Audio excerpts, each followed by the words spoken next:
In this video, we're going to talk about how to predict which way a reaction will proceed, and we explicitly mean to achieve equilibrium for this. So we are not talking about something that's already at equilibrium that we perturb, but we get a reaction, we look at what we have in terms of reactants and products, and we use that information to figure out, will it go to the left or will it go to the right to get to equilibrium? So you already know how to do this for a couple of things. So for a couple of cases, I'm going to give you this reaction, H2 gas plus I2 gas in equilibrium with 2HI. We've used this a couple times. And here is case number 1. In case number 1, the H2 concentration is 2 molar. The I2 concentration is also 2 molar. And the HI concentration is 0.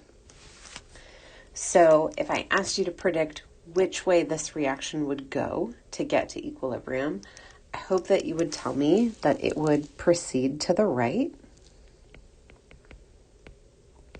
It needs to form product to be at equilibrium. So our equilibrium constant, remember, is some numerical value. And it's products over reactants. So if our products are 0, or any 0 divided by any number is just going to be 0, so you wouldn't have an equilibrium constant. If our reactants are 0, let's do case number 2. H2 equals 0, I2 equals 0. Well, I'm going to have them both equal 0, but even if just one of these was 0, this would be the case.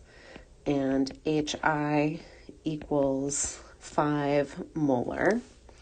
We don't have any reactant, so this reaction needs to proceed to the left to form reactants. In our KEQ expression, if the reactant values were 0, if any of them were 0, now we're dividing by 0 and you have a KEQ of infinity. So you have to have at least something. Now we've seen examples of equilibrium constants that are really, really big or really, really small. I mean, that might mean that you have 1 times 10 to the minus 9th molar of something at equilibrium, but you have something more than 0 when you're there. So third case, in our third case, our H2 concentration is 4 molar, our I2 concentration is also 4 molar, and our HI concentration is 3 molar. So in this case, if I asked you to predict which way the reaction would shift to get to equilibrium, you have no idea. So 3 giant question marks for this. We don't have enough information to do this, and we need 2 pieces of information in order to do it. And there are 2 pieces of information that you might expect you need to know, just about anything. If you wanted to give someone directions to the classroom, you would need to know, 1, where they should end up. So you need to know the location of the classroom. And even more importantly, you need to know, where are they starting out? So we need to know, where are we now? So the where do you want to end up? Well, we're figuring out the direction to shift to get to equilibrium.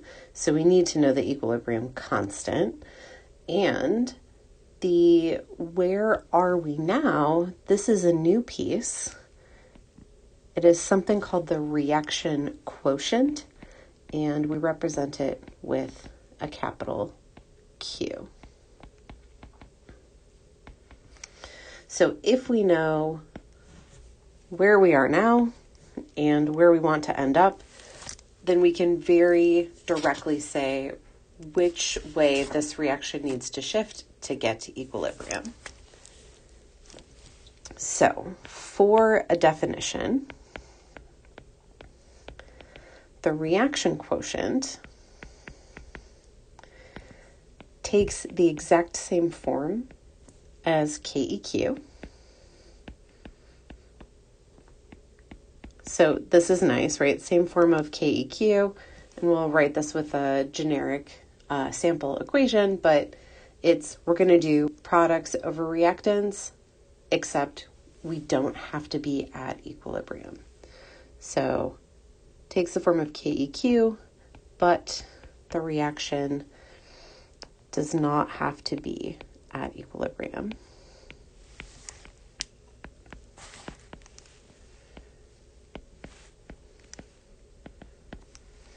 Okay, so that means if we have this generic reaction that we really love to use, the little a, big A, plus little b, big B, plus little c, big C, little d, big D, I can write a reaction quotient.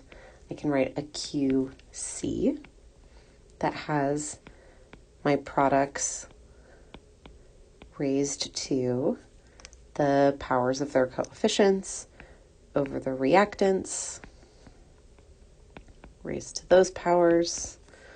Or if I need this in the form of pressures, I can write a QP that has the pressure of the products raised to the coefficient.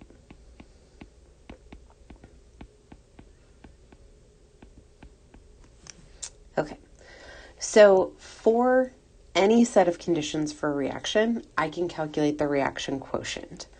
What I need to do to figure out which direction I'm going is compare Q to K.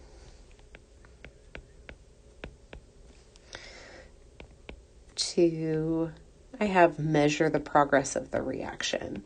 So comparing Q to K will tell us, do I have too much product? Do I have too much reactant? And then I can use that comparison to determine which way I should go.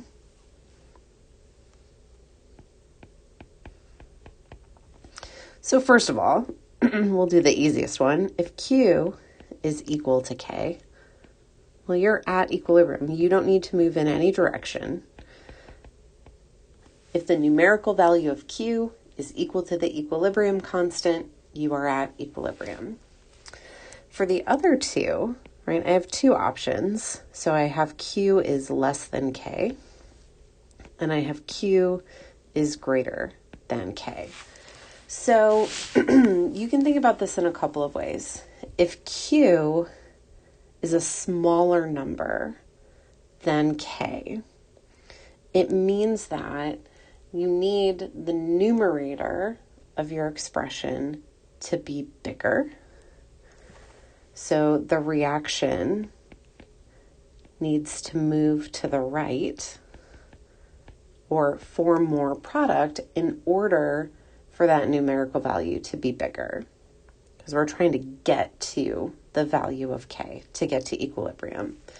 So for Q less than K, or Q greater than, for Q less than K, reaction goes to the right. I just said that one. Q greater than K, that means that the numerator of my fraction is too big, and so my reaction needs to move to the left and use up some of that product and make some more reactant.